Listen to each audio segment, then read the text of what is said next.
Tu es le pire mari du monde, a dit ma femme, ses amis alignés derrière elle comme des juges. Nous sommes ici pour t'apprendre une leçon. Je les ai laissés déverser leurs critiques pendant des heures, puis j'ai répondu, je prendrai ça en considération, dans ma prochaine relation. C'est là qu'elle a réalisé que la leçon était pour elle. Bonjour, Reddit. J'ai pensé que ça valait la peine de partager l'une des situations les plus absurdes que j'ai vécues.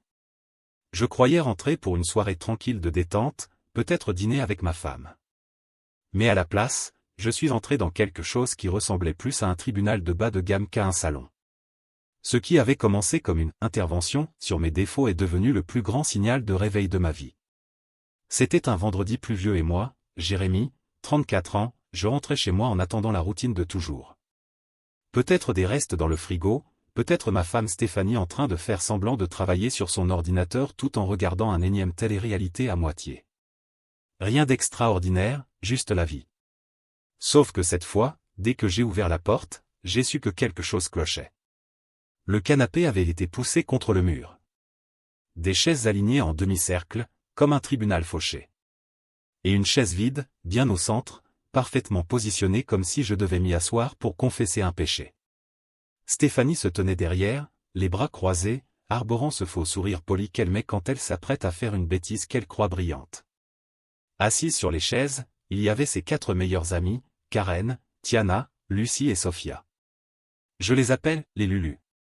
Pour résumer, aucune d'elles n'a eu une relation qui dure plus longtemps qu'une coupe de cheveux. C'est le genre à poster des phrases du type « Je guéris mon énergie féminine divine » 3 jours après s'être fait larguer. Le genre de femme qui donne de mauvais conseils et appelle ISO du empowerment. Stéphanie s'est redressée et a dit « Jérémy, il faut qu'on parle. » Ce ton. Vous savez, le ton que les femmes utilisent quand elles ont répété la scène devant le miroir. Celui-là même. Nous faisons une intervention, a-t-elle ajouté, essayant d'avoir l'air ferme. Sur la façon dont tu me traites. J'ai posé mes clés sur le comptoir. Une intervention, donc. Karen est entrée dans la conversation comme si elle animait une séance de thérapie de groupe. Nous voulons juste t'aider à comprendre comment ton comportement affecte Stéphanie. Ah, donc je suis le méchant de la soirée. Super. Voyons où ça va. Karen s'est éclairci la voix. Tu es émotionnellement indisponible. Tu ne priorises jamais les besoins de Stéphanie. Tiana a enchaîné. Tu l'as fait se sentir invisible. Tu as arrêté d'être romantique. Tu ne planifies plus de surprises. Lucie, essayant de paraître douce et sage, a ajouté. Tu es devenu distant. On dirait que tu as abandonné votre mariage. Et Sophia? Bien sûr que Sophia a choisi le coup dramatique. Honnêtement, on ne sait même pas pourquoi elle est restée jusqu'à maintenant. Je les ai regardés comme si j'étais entré par erreur dans un mauvais cours d'improvisation. Vous êtes sérieuse? Stéphanie a trouvé ça profond. Elles ne font qu'être honnêtes. Tu dois écouter ce que je ressens. Ah, ça allait être amusant. Je me suis assis sur la chaise vide, j'ai croisé les bras et me suis adossé. Allez-y, ange du docteur Phil, éclairez-moi. Karen a levé les yeux au ciel. Voilà exactement le problème. Tu prends tout à la légère. Difficile de ne pas rire quand une femme qui s'est fait larguer par un gars nommé Kyle pour avoir trompé avec le colocataire vient te donner des conseils matrimoniaux. Sa bouche est restée ouverte. Tiana a attaqué. Tu es en train de détourner la conversation. Parlant de ça, venant de quelqu'un dont le dernier petit ami a bloqué toute la famille parce qu'elle apparaissait à son travail sans prévenir, je ne sais pas si c'est moi qui ai besoin d'une intervention. Sophia a croisé les bras. Tu prouves notre point. Tu es cruel et insensible. J'ai ri. Sophia, ton dernier encart t'a ghosté après que tu lui as demandé s'il pouvait payer ton loyer. Ne fais pas semblant que je suis le problème ici. Leur visage était un spectacle. Rouge, tendu, outré. Stéphanie a essayé de m'arrêter. Jérémy, tu rates le point. Non. Je crois que le point, c'est que je suis jugé par un panel de personnes qui ne réussissent même pas à rester en couple assez longtemps pour partager une entrée. Karen a frappé la coudoir de sa chaise. Tu refuses d'assumer tes responsabilités. Au contraire. J'assume la responsabilité d'avoir laissé vous toutes entrer dans ma maison. Elles ont commencé à murmurer entre elles, lançant des insultes, essayant de me piquer. Je me suis contenté de sourire et de me détendre en les laissant continuer. Le visage de Stéphanie s'illuminait à chaque critique contre moi, comme si elle se nourrissait de ça. Après 1 heure de psychologie TikTok recyclée, j'ai demandé. C'est fini? Karen a froncé les sourcils. Tu te soucies de ce qu'on dit? Bien sûr. Je vais tout raconter dans le groupe de mes potes après. Tiana a soufflé. Tu es incroyable. Merci, ai-je répondu. Enfin quelqu'un d'honnête. Elle bouillonnait maintenant. Et Stéphanie? Elle semblait furieuse que je ne sois pas en train de m'effondrer ou de supplier. Elle voulait un effondrement émotionnel, pas ça. Je me suis levé lentement, j'ai pris ma veste et j'ai regardé autour de moi. Mesdames, ce fut éclairant. Merci pour la clarté. Stéphanie a cligné des yeux. Qu'est-ce que ça veut dire? Ça veut dire que je vais travailler sur ces problèmes, dans ma prochaine relation. Le silence qui s'est installé ensuite a été magnifique. On entendait la pluie frapper la fenêtre, et le son collectif de 4 mâchoires s'écrasant au sol. La bouche de Karen s'est ouverte comme si elle allait dire quelque chose, mais rien n'est sorti. Le faux sourire de Stéphanie s'est évaporé. Tu n'es pas sérieux. Je suis tout à fait sérieux. J'ai regardé la pièce une dernière fois. Vous pouvez continuer votre petit groupe de soutien. Moi, j'en ai fini. Je suis allé dans la chambre, j'ai attrapé mon sac de sport, mis quelques vêtements, mon ordinateur portable et mon chargeur. Quand je suis repassé par le salon, elle chuchotait toute frénétiquement. Stéphanie m'a suivi jusqu'à la porte. Jérémy, attends. Je me suis tourné. Non? Tu voulais de la clarté. La voilà. Je suis parti, et je n'ai pas ressenti de colère. Juste de la liberté. J'ai démarré la voiture et conduit jusqu'à un petit hôtel à Frémont. J'y avais déjà séjourné une fois pour le travail. J'ai fait le check-in, jeté mon sac au sol et me suis assis au bord du lit. Mon téléphone n'arrêtait pas de vibrer. Appels, messages, audio, tous ignorés. Pour la première fois depuis longtemps, j'ai souri. Si cette intervention était censée me briser, elle n'a fait que me montrer tout ce que j'avais besoin de voir. En arrivant à l'hôtel, mon téléphone semblait en convulsion. 32 appels manqués, 18 messages, et 2 audios où Stéphanie livrait la meilleure performance de victime imaginable. Les 2 Luli aussi avaient envoyé des messages. Tu lui dois une conversation. Tu fais du gaslighting en partant comme ça. Grande inspiration venant de 4 femmes qui traitent la stabilité émotionnelle comme un job à mi-temps. J'ai posé le téléphone face contre la table et ouvert mon ordinateur. Mon esprit était trop agité pour dormir, mais suffisamment clair pour commencer à connecter les points. Je n'étais pas en colère. Juste curieux. Il y a une paix étrange qui arrive quand on arrête de prétendre que quelqu'un est honnête. Premier pas, notre carte de crédit commune. J'ai passé des mois à voir les débits habituels, courses, Target, mais là, j'ai trouvé des dîners chers dans différents restaurants et quelques nuits d'hôtel en milieu de semaine. Curieusement, toutes les nuits où elle disait être avec ses amis. Bon, les soirées, films entre filles, étaient devenues sacrément coûteuses. J'ai vérifié les dates. 20 septembre, 28.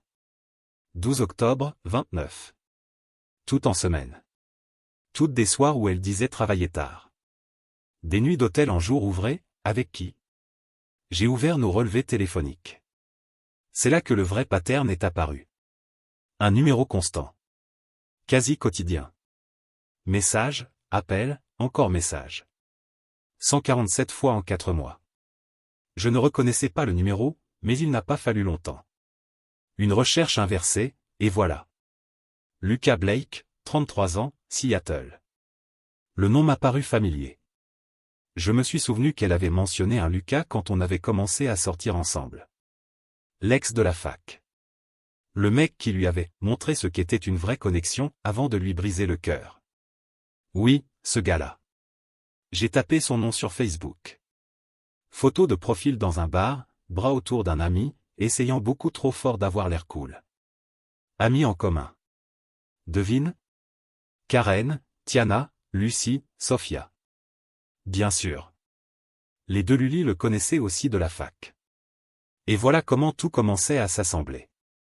Je pouvais déjà voir le scénario. Stéphanie se plaignant auprès d'elle que je ne la faisais pas se sentir spéciale. Elle hochant la tête comme des thérapeutes autoproclamés. L'une d'elles disant probablement. Tu sais, Lucas est de nouveau célibataire. Peut-être que tu devrais lui envoyer un message. Lui, il te comprenait vraiment. Elle l'avait probablement empoisonné contre moi pendant des mois. En fouillant les réseaux d'elle, j'ai vu le sillage. Ancien poste, vieux de plusieurs années, soudain liké par Lucas. Quelques émojis cœur. Subtils, mais suffisants. Puis des messages plus récents. Je suis fier de toi. Toujours aussi belle qu'avant. Presque risible. Ce type n'avait pas changé depuis la fac, le même niveau de charme qu'une serviette en papier mouillé. J'ai commencé à tout documenter, capture d'écran, date, notes. Je n'ai pas été impulsif. J'ai été méthodique. Mon père disait toujours. Si tu restes calme, tu gagnes avant que l'autre ne se rende compte qu'il y avait un combat. En 1 heure, ça ressemblait déjà à une scène de crime financier. Plus de 1500 $ dépensés en 4 mois en dîner, hôtel et soi-disant voyage de travail. Tous les schémas pointant vers la même période. Août à novembre. 4 mois de mensonges. J'ai ouvert un autre onglet pour les relevés téléphoniques. Même numéro. Même chronologie. J'ai même mis des couleurs. Si je devais brûler ce pont, ce serait avec des preuves bien organisées. Au milieu de tout ça, mon téléphone a vibré encore. Le nom de Stéphanie à l'écran. J'ai laissé sonner. Puis un appel de Karen. Refusé.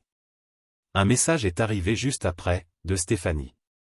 Jérémy, je ne comprends pas pourquoi tu agis comme ça. On essayait juste de t'aider. J'ai répondu. Tu as été très clair sur ce que tu voulais. Je te donne exactement ça. Je suis retourné à mes notes. Plus j'assemblais tout, plus c'était limpide. Cette intervention n'était pas spontanée. Elle avait été répétée, montée, une façon pour elle de se sentir justifiée dans ce qu'elle faisait. Me faire passer pour froid, distant, contrôlant. Ainsi, elle pouvait tromper sans culpabilité.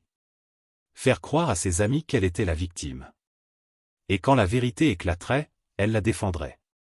Presque intelligent. Presque. À 1 heure du matin, j'avais tout sauvegardé, sur une clé USB, dans un dossier sur le cloud, et dans mon téléphone. 3 copies. Je n'allais pas perdre les preuves à cause d'un de ces sursauts habituels du genre, je n'ai jamais dit ça. Mais je n'avais pas fini. Si Stéphanie pensait qu'elle pouvait réécrire l'histoire, elle sous-estimait à quel point je deviens calme quand je cesse de me soucier de quelqu'un. J'ai ouvert Google, tapé avocat divorce Seattle et commencé à faire défiler les noms. C'est là que j'ai trouvé Catherine Brennan, droit de la famille, Columbia Tower, 5 étoiles. Les avis disaient, inébranlable, stratégique, calme sous pression. Exactement ce dont j'avais besoin. J'ai rempli le formulaire, joint quelques fichiers et envoyé le tout. Consultation fixée pour lundi matin. J'ai refermé l'ordinateur et enfin laissé l'air sortir de mes poumons. La pluie dehors ne cessait pas, constante, rythmée, presque purificatrice. Pour la première fois depuis longtemps, je ne me sentais plus comme le problème. Je me sentais comme la solution. Le lundi matin, je suis entré dans le bureau de Catherine Brennan comme un homme qui va travailler. Jérémy Fort ? C'est moi, ai-je répondu en lui serrant la main, poignée ferme, regard intelligent, aucune frivolité. On s'est assis, et j'ai fait glisser la chemise de documents sur la table, relevé bancaire, registre d'appel, capture d'écran, photo, chronologie, tout. Elle a ouvert, parcouru et analysé le tout avec un calme chirurgical. On voyait qu'elle avait traité des centaines de cas, mais celui-ci avait capté son attention. Après une dizaine de minutes, elle leva les yeux. Vous êtes plus organisé que tous mes clients réunis. J'ai haussé les épaules, être accusé de ruiner la vie de quelqu'un laisse beaucoup de temps pour faire des graphiques. Elle a souri à moitié. Parfait. Vous allez aimer ma façon de travailler.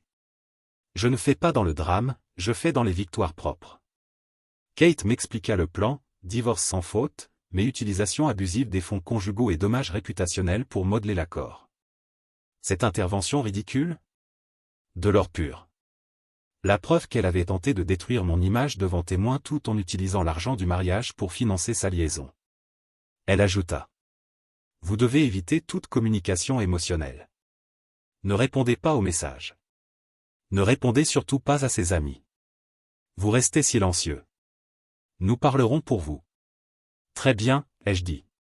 De toute façon, je n'ai plus rien à dire à ce groupe de génies. Parfait, conclut Kate. On va faire ça proprement. On fera livrer les papiers près de son travail, au café Marlowe, juste avant le déjeuner. Assez public pour envoyer un message, assez privé pour éviter l'idée de vengeance. J'ai hoché la tête. Parfait. Je veux de la clarté. Public et privé. Le mercredi, tout était prêt. J'ai signé et quitté le bureau en me sentant étrangement léger. Je pensais que ce serait la fin, déposer, attendre, avancer.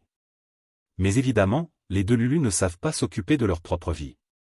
Le soir même, mes notifications ont explosé. Karen avait posté une phrase énigmatique, « Quand un homme ne supporte pas une femme forte, il l'appelle folle ». Tiana a repartagé. Sophia a publié une story, « Ne t'excuse jamais d'avoir dépassé quelqu'un ». Lucie a liké et commenté, « Tu gères ». Puis les messages. « Tu es ignoble d'avoir abandonné Stéphanie quand elle avait besoin de toi. J'espère que t'es content d'avoir brisé la confiance d'une femme. Les hommes comme toi doivent être exposés. » J'ai tout screenshoté et envoyé à Kate. Elle a répondu en 2 minutes. Parfait. Continue. Ça aide beaucoup. Mais les deux Lulu voulaient du drama réel, pas seulement en ligne. Le vendredi soir, je regardais un film dans mon nouvel appartement quand quelqu'un a frappé à la porte comme un propriétaire en colère. J'ai ouvert. Un type grand, la trentaine, musclé, crâne rasé, expression de vide assurée. « T'es Jérémy ?» demanda-t-il. « Ça dépend. Tu vends quelque chose ou tu veux te ridiculiser ce soir ?» Il fit une sale tête. « Karen m'a envoyé. Elle dit que tu la harcèles en ligne. » J'ai presque ri. « Ah, elle a oublié de mentionner qu'elle te trompe avec son collègue du Moonlight Bar tous les jeudis soirs. » Il s'est décomposé. La mâchoire serrée. « Tu mens. Vérifie son historique de localisation. Ou mieux, regarde Instagram. Explique-moi pourquoi elle est taguée près de ce bar chaque semaine alors que toi tu bosses la nuit. » Il regarda son téléphone, scrolla, et son expression s'effondra. « Voilà, ai-je dit en croisant les bras. Maintenant t'as compris. Elle t'a envoyé ici pour que je te frappe et qu'elle puisse jouer la victime encore une fois. Tu mérites mieux, mec. » Il hocha la tête, lâcha un « putain » et ajouta « désolé, mec. Aucun souci. Souviens-toi juste de qui t'a envoyé. » Il partit en silence. 5 minutes plus tard, mon téléphone vibra, Karen, hurlant dans le combiné. « T'avais pas le droit de dire ça. Tu as tout gâché. » Je me suis adossé à ma chaise, de rien. « Peut-être que la prochaine fois, tu laisseras mon nom en dehors de tes mauvaises idées. » Bip. Raccroché. Le week-end, le groupe de Lulu a dû imploser, car elles m'ont tout un follow. Meilleure nouvelle de la semaine. Le lundi, Kate m'a appelé. Prêt pour la phase 2 ? N'est prêt. Elle m'avait expliqué que les papiers du divorce seraient remis à Stéphanie très bientôt, on va les lui servir juste avant le déjeuner. C'est subtil, mais efficace. J'ai ri, donc aucun public cette fois. Exactement. Cet après-midi-là, je suis passé à son bureau pour signer le dernier formulaire. Kate a vérifié le dossier final, mes preuves, sa déclaration, la chronologie financière, un blindage complet. Avant que je parte, elle m'a dit, vous gérez ça mieux que la plupart. J'ai imaginé que crier ne servirait à rien. Le silence, ça fait plus mal, ai-je répondu. Elle a souri, vous n'avez pas tort. Gardons ça ainsi. Le soir, j'ai cuisiné, ouvert mon ordinateur et vu le dernier message de Stéphanie, toujours non lu depuis vendredi. La prévisualisation disait déjà tout, on peut arranger ça si tu acceptes juste de parler avec moi. Je l'ai supprimé sans même l'ouvrir, me suis adossé et j'ai souri. La partie avait changé. Si l'intervention était son acte d'ouverture, celui-ci était le mien. Le samedi après-midi, je suis retourné au duplex pour récupérer mes affaires. La maison paraissait identique de l'extérieur, mais monter ces marches n'était plus pareil, ce n'était plus un foyer, juste un bâtiment rempli de mensonges et de reçus. Avant même que j'introduise la clé, la porte s'est ouverte. Stéphanie était là, yeux rouges, mascara coulé, mouchoir à la main comme un accessoire de performance. Jérémy? Dieu merci, on doit parler. Je suis entré sans répondre, je suis juste ici pour mes affaires. Elle m'a suivi, la voix se brisant comme si elle répétait depuis des jours, je sais ce que ça paraît, je sais que j'ai mal agi, mais tu dois comprendre, mes amis. J'ai levé la main, j'ai coupé les deux Lulu. Elle a cligné des yeux, ne les appelle pas comme ça. Pourquoi? C'est exactement ce qu'elles sont. À chaque fois que l'une d'elles se fait larguer, elles organisent une thérapie au vin rouge avec zéro autoréflexion. Je suis surpris que tu ne leur aies pas encore fait payer le loyer pour habiter dans notre relation. Sa lèvre a tremblé. Elles m'ont mise sous pression, elles disaient que tu étais toxique, contrôlant. Je ne savais plus quoi penser. Je rangeais mes affaires calmement, et donc? Elles t'ont contrôlé jusqu'à te faire tromper? Créatif. Je n'ai pas trompé, dit-elle trop vite. Bien trop vite. J'ai ouvert la chemise de documents et les jeté sur le lit, facture d'hôtel, dîner cher, relevé d'appel, tout imprimé et étiqueté. 20 septembre, Hôtel Monaco, 247 $. 28 septembre, même endroit. 12 octobre. 29 octobre. 4 visites en semaine, Steph. Tu étais censé être au travail. Son visage a perdu toute couleur. Ça ne signifie pas ce que tu crois. Alors explique-moi comme si j'étais idiot, pourquoi est-ce que je vois des hôtels, des restaurants et 147 appels au même numéro en 3 mois? Elle a avalé difficilement, le numéro de qui? Je l'ai fixé, Lucas Blake. Le nom l'a frappé comme une gifle. Elle a essayé de rire, Lucas, de la fac? Tu vas vraiment jusque-là? Pas si loin. Juste 4 mois. Exactement quand tu as recommencé à lui parler, grâce à ton brillant groupe de soutien. Je n'étais pas en train de tromper. Ce n'était pas physique. J'ai fermé le zip de mon sac, aussi calme que toujours, on ne dépense pas 1500 $ en dîner et hôtel pour du non physique. À moins que ce mec soit un thérapeute qui sert du vin et un dessert. Elle s'est mise à pleurer plus fort, avançant d'un pas, ce n'était pas comme ça, j'avais juste besoin de quelqu'un à qui parler. Tu ne faisais plus attention. Tu travaillais, tu étais distrait. Je me sentais seul. Donc, au lieu de parler à ton mari, tu parles à ton ex. Logique irréprochable. Elle a attrapé mon bras, désespérée, je ne voulais pas que tout ça arrive. Elles m'ont dit que tu ne t'en souciais plus, que tu avais déjà renoncé. Ah, donc j'étais le méchant? C'est pour ça que tu as monté une pièce de théâtre avec ta fanbase, pour m'humilier avant que je découvre ce que tu faisais? Devancer l'histoire, contrôler la narration? Sa voix s'est cassée, non, non, ce n'était pas ça. Je ne voulais pas te blesser. Je voulais juste que tu te battes pour moi. Je connais cette réplique. Alors dis-moi, pourquoi je me battrais pour quelqu'un qui a passé 4 mois à se battre pour cacher sa liaison? Elle s'est figée, les mains sur la bouche. Je voulais juste que tu me remarques encore, que tu me fasses sentir aimé. J'ai incliné la tête, tu aurais pu essayer l'honnêteté. Ça marche souvent. Elle a encore avancé, s'il te plaît, on peut réparer ça. Je coupe tout avec lui. Je bloque son numéro.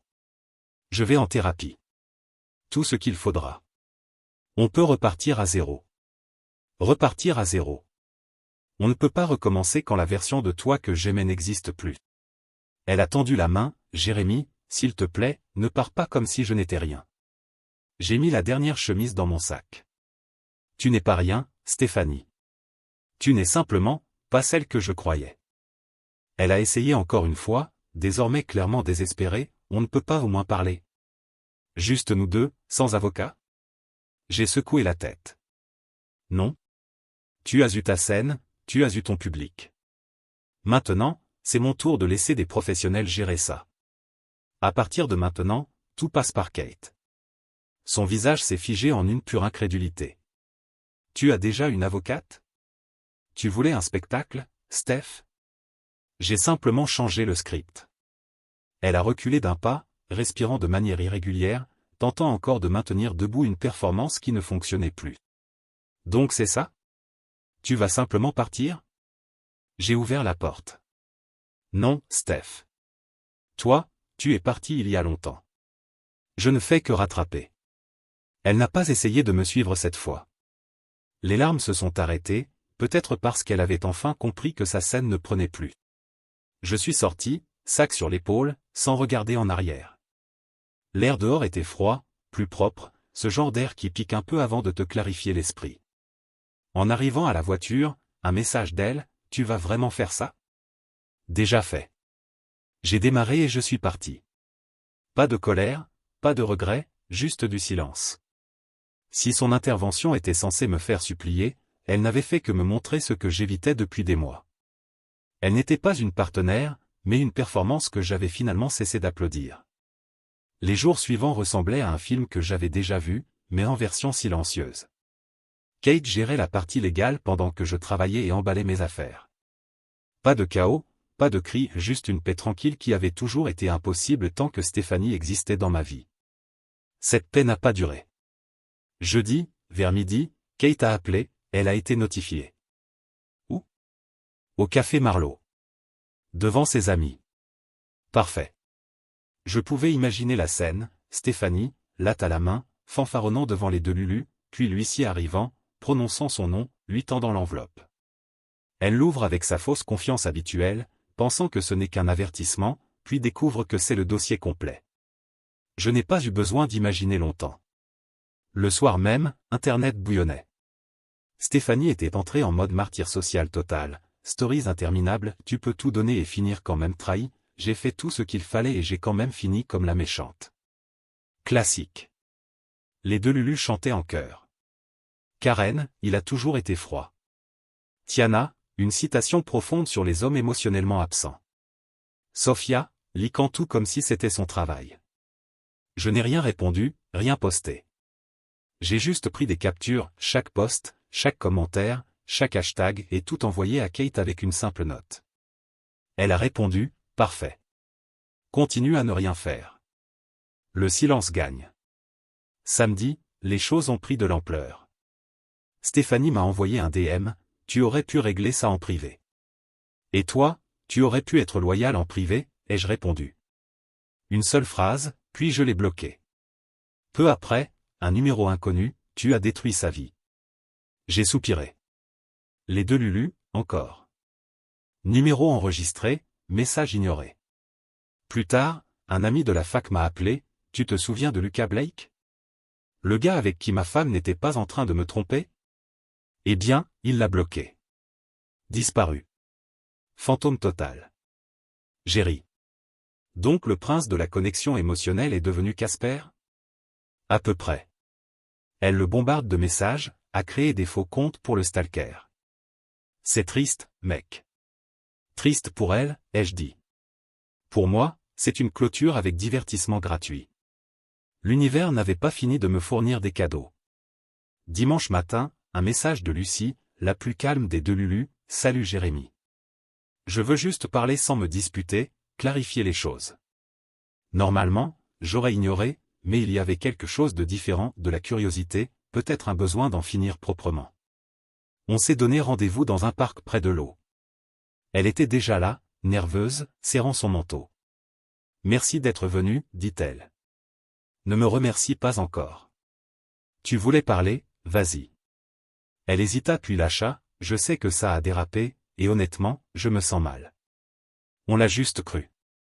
Elle disait que tu criais, que tu contrôlais l'argent, que tu l'isolais. On pensait l'aider. Voilà le mensonge qu'elle avait planté. Je suis resté calme, donc elle t'a dit que j'étais une sorte de monstre contrôlant, et tu l'as cru. Juste comme ça. Sans vérifier. Lucie baissa les yeux, elle pleurait chaque fois qu'elle en parlait. Ça paraissait réel. On croyait la protéger. J'ai sorti mon téléphone. Je peux enregistrer? Pour ne pas mal te citer plus tard. Elle a hoché la tête. J'ai appuyé sur record, gardant la voix stable. Donc, tout ce que vous avez dit pendant l'intervention venait uniquement de ce que Stéphanie vous avait raconté? Oui. Murmura-t-elle. Elle t'a fait passer pour quelqu'un d'horrible, mais après tout ce que j'ai vu en ligne cette semaine, je ne sais même plus ce qui est vrai. J'ai hoché la tête lentement. Maintenant tu sais. Lucie releva enfin les yeux, le regret peint sur son visage. Elle a besoin d'aide, elle ne va pas bien. Je voulais juste m'excuser. Excuses acceptées, ai-je dit.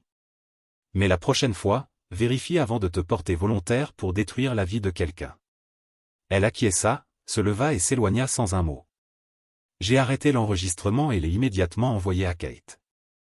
10 minutes plus tard, mon téléphone sonna, la voix calme et maîtrisée de Kate annonça que cette confession pouvait être le dernier clou dans son dossier, fausse accusation, humiliation coordonnée, infidélité financière, tout concorde.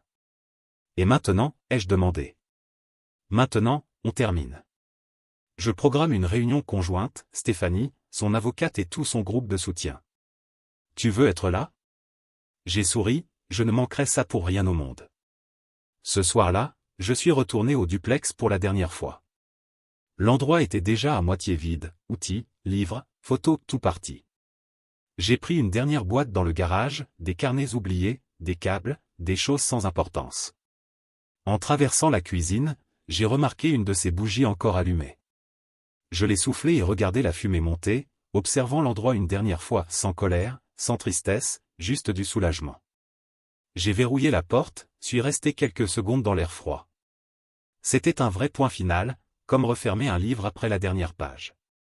De retour chez moi, j'ai envoyé à Kate, prêt quand vous l'êtes. Elle répondit aussitôt, demain, 15 heures. Tout le monde sera là. Je regardais par la fenêtre. Pendant des mois, Stéphanie écrivait sa propre version de l'histoire. Le lendemain, j'allais lui donner une fin qu'elle n'avait pas prévue. Je me suis endormi avec une seule idée, demain, il verrait enfin qui avait causé tout ça. À 15 heures pile, je suis entré dans la salle de conférence de Kate Brennan pour ce qu'elle appelait la « réunion de dossier ». Stéphanie et son avocate arrivèrent les premières, suivies par ses amies, invitées comme témoins puisqu'elles avaient participé à l'intervention. Elles pensaient clairement être là pour la défendre, sans imaginer à quel point tout allait se retourner. Karen, bras croisés, Tiana chuchotant à Sophia, Lucie incapable de relever la tête, l'ambiance était déjà électrique. Kate attendit que tout le monde s'installe. « Merci d'être venu. Je sais que c'est inconfortable, mais c'est nécessaire. » L'avocate de Stéphanie acquiesça, « Ma cliente veut simplement une clôture. » Kate ouvrit alors sa chemise, sa voix froide et professionnelle transformant la tempête en formalité. « Commençons par la documentation financière. Voici les relevés des 8 derniers mois. » Elle fit glisser les copies. Dépenses récurrentes dans des restaurants et hôtels, toujours au moment où Madame Fortin disait travailler tard ou sortir avec des amis. Karen fronça les sourcils, mais, ce ne sont que des dîners, non? Kate pointa, 186 au Gaucho, 247 à l'hôtel Monaco, 210 au Canly. Même schéma, toujours en milieu de semaine. Tiana se tortilla, on n'est jamais allé là-bas. Stéphanie explosa, mon Dieu, arrêtez de jouer au comptable. Ce n'est pas une histoire de reçu. Kate resta imperturbable, en réalité, si. Ces dépenses ont été faites avec des fonds matrimoniaux. Et leur usage abusif est légalement pertinent. Je restai silencieux, laissant le chaos se préparer. Stéphanie tenta une défense, la voix tremblante, il fait tout ça parce qu'il a toujours détesté mes amis. Elles m'ont forcé à choisir entre elle et lui. Kate haussa un sourcil, défense intéressante. J'ai finalement pris la parole, je ne détestais pas tes amis, Steph. Je n'appréciais simplement pas recevoir des conseils de relations de personnes qui traitent l'engagement comme un hobby saisonnier. Karen me lança un regard noir, tu es incroyable. Je souris, t'es célibataire maintenant, non? Le coup porta. Sophia étouffa un rire, immédiatement foudroyée du regard par Stéphanie. L'avocat de Stéphanie tenta, nous perdons le fil. Kate, imperturbable, tourna une autre page, nous allons y revenir. Voyons les registres téléphoniques. Elle poussa un nouveau dossier, un numéro apparaît 147 fois en 3 mois. Celui de Lucas Blake, ex de Madame Fortin. Le visage de Stéphanie vira au rouge. C'est ridicule. Ce n'était rien. Je la fixais, alors c'était quoi? Du mentorat professionnel? Des séances de prière? Elle frappa la table, tu ne comprends pas. Elle montra ses amis. Elles sont la raison de tout ça. Elles m'ont dit de lui parler, de voir ce qu'il y avait ailleurs, que peut-être Lucas avait changé. Elles m'ont poussé vers lui. Karen ouvrit de grands yeux, pardon? Si. Vous avez toutes dit ça, hurla Stéphanie, perdant tout contrôle. C'est vous qui m'avez poussé vers lui. Tiana se leva d'un bond. On t'a dit de réfléchir à ce que tu voulais, pas de tromper ton mari. Oh, arrête. Cracha Stéphanie. Toi, tu as été la première à m'envoyer son profil Facebook. Les yeux de Lucie s'écarquillèrent. Donc maintenant tu mets la faute sur nous? C'est toi qui as menti en disant que tu étais malheureuse. Je l'étais, hurla Stéphanie. Parce que vous m'avez bourré la tête de conneries. Vous avez dit qu'il me trompait sûrement, qu'il était contrôlant. Je vous ai cru. La salle explosa immédiatement. Karen se leva à son tour, tu nous as supplié de t'aider à le rendre jaloux. Ne déforme pas tout, hurla Stéphanie. Vous avez ruiné ma vie. Si ce n'était pas pour vous, idiote, j'aurais encore mon mariage. Tiana leva les mains, ton mariage est mort parce que tu ne peux pas t'empêcher de mentir. Sophia intervint, tu es délirante, Steph. On t'a défendu. On humiliait cet homme pour toi. Elle me désigna du doigt. Et maintenant tu te retournes contre nous? Stéphanie tremblait, la voix prise entre rage et sanglots. Vous m'avez utilisé. Vous aimiez avoir quelqu'un de plus misérable que vous autour. Vous vouliez ça. Kate se pencha vers moi, on n'a peut-être même plus besoin du reste. J'ai esquissé un demi-sourire, j'apprécie le spectacle. Les cris continuaient, Karen l'appelait ingrate, Tiana la traitait de manipulatrice, Sophia menaçait de partir. Un chaos complet. Puis Karen explosa, c'est fini. Ne nous appelle plus, ne nous envoie plus de messages. Tu es folle, Stéphanie. Tiana approuva, tu es toxique. Tu blâmes tout le monde sauf toi-même. Sophia attrapa son sac, je n'arrive pas à croire qu'on t'a défendu. Elles quittèrent la pièce. En passant près de moi, je leur fis un signe, merci d'être venus, les filles. Toujours un plaisir. Karen gronda, tu es un idiot. Absolument, répondis-je. Mais un idiot avec des preuves. La porte claqua. Le silence tomba enfin. Stéphanie resta figée, tremblante, son regard allant de moi à Kate puis à son avocat, Ross, qui rêvait d'être ailleurs. Kate rompit le silence, bon. Cela conclut la crédibilité des témoins. Elle posa un dernier document devant Stéphanie. Signer l'accord de divorce, division des biens, restitution, frais légaux. Stéphanie regarda le papier, puis moi. Tu me détestes à ce point-là? Je secouai la tête, non, Steph. La haine demande de l'effort. J'ai simplement arrêté de participer à cette pièce de théâtre. Les larmes revinrent. Tu as tout détruit. Je me levai et ajustai ma veste. Non. Tu as détruit. Je fais juste en sorte de ne pas couler avec toi. Ross demanda une pause. Ils sortirent 20 minutes. J'attendis tranquillement pendant que Kate rangeait ses dossiers. À leur retour, Stéphanie avait les yeux rougis, et l'avocat l'air vaincu. Elle s'assit, prit le stylo et signa sans un mot. Kate empila les documents et se leva, on dépose tout demain matin. En partant, Stéphanie murmura derrière moi, tu crois que ça fait de toi un héros? Sans me retourner, non. Ça fait juste de moi quelqu'un qui a arrêté d'être l'idiot de ton histoire. La pièce était finie. Le rideau s'était enfin baissé, et pour la première fois, je ne suis pas resté à applaudir. 3 mois plus tard, le divorce fut finalisé. Pas de drame, pas de scène au tribunal, pas de dernier appel désespéré. Juste des papiers, des signatures, et du silence. Kate m'envoya un message, félicitations. Tu es officiellement libre. Libre. Le mot sonnait différemment maintenant que tout était terminé. J'ai utilisé une partie du règlement pour acheter un petit condo près de Green Lake. Rien de luxueux, mais il était à moi. J'ai reconstruit lentement. Mon travail s'est amélioré, j'ai été promu, et pour la première fois en des années, je ne marchais plus sur des œufs. Même mes collègues l'ont remarqué, mon patron m'a lancé, quoi que tu aies fait, continue. Tu as l'air 10 ans plus jeune. Puis la cerise sur le gâteau, les 2 Lulu ont implosé. Tout a commencé par une notification, le petit ami de Karen, Zach, postant un texte de rupture expliquant qu'il avait été loyal envers la mauvaise personne. Pas besoin de contexte. Tiana n'était pas mieux, un collègue de travail l'avait dénoncé pour avoir colporté des ragots sur des clients renvoyés sur le champ. Sophia tenta de jouer les sages avec une longue publication, nous sommes humains, nous faisons des erreurs, qui se transforma en désastre dans les commentaires.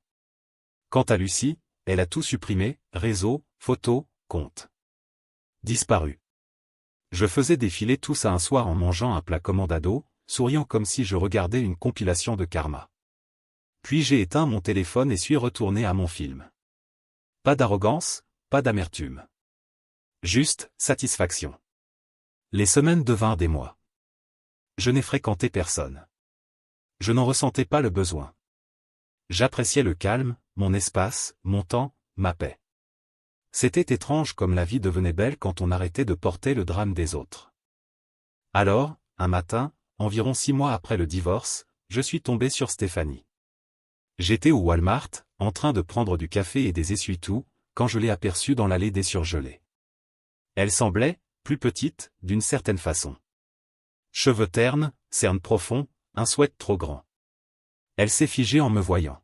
« Jérémy » murmura-t-elle, comme si prononcer mon nom la blessait. Le silence était gênant. On n'entendait que le bourdonnement des congélateurs entre nous. « Tu vas bien » demanda-t-elle. « En bonne santé. » La paix fait ça à quelqu'un, ai-je répondu. Elle esquissa un sourire faible. J'ai voulu te chercher. Je ne savais juste pas comment. Je suppose que les papiers du divorce ont réglé cette partie. Ses yeux se remplirent de larmes.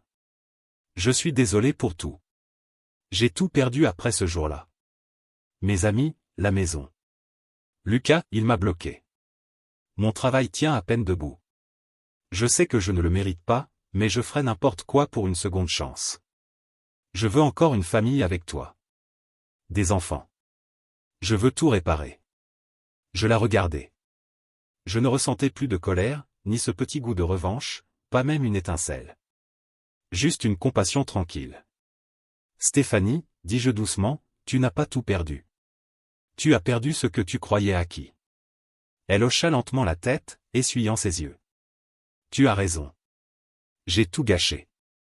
J'espère que tu vas te reconstruire, ajoutai-je. Mais c'est ton travail maintenant, pas le mien. Elle murmura, au revoir, Jérémy. Prends soin de toi, répondis-je. Et je suis parti, sans me retourner. 1 an plus tard, je me rendis au mariage d'un ami commun. J'avais presque annulé, mais la curiosité avait pris le dessus. La musique était bonne, la nourriture encore meilleure. Et pour la première fois depuis longtemps, je me sentais vraiment moi-même, entier à nouveau. Au milieu de la soirée, j'ai remarqué Stéphanie assise seule dans un coin. Pas de Delulu, pas d'accompagnant, juste elle et un verre d'eau. Elle m'a vu parler avec une femme du côté du marié, quelqu'un de drôle, facile à vivre, sans ce regard chargé de drame. L'expression de Stéphanie disait tout. Quand nos yeux se sont croisés, je lui ai simplement adressé un signe de tête poli. Rien de plus. Elle tenta de sourire, mais le sourire disparut avant même d'exister. Plus tard, en marchant vers ma voiture, j'ai compris une chose, l'intervention qu'elle avait montée pour me détruire m'avait, en réalité, reconstruit. Elle avait essayé de briser ma confiance, et à la place, elle me l'avait rendue. Les gens pensent que le pouvoir vient de répondre plus fort. Mais la vérité, c'est que parfois, être d'accord avec quelqu'un qui essaie de te faire mal, est le geste le plus puissant qui existe. Commentaire Monsieur Reddit. Vous savez, au final, Stéphanie n'a pas seulement perdu son mariage, elle a aussi perdu le talent de choisir ses amis, ses amants, ses conseils, ses horaires et même des excuses crédibles. Mais au moins, elle a appris quelque chose d'essentiel. Quand on transforme sa vie en pièce de théâtre, il ne faut pas se plaindre quand le public arrête d'applaudir.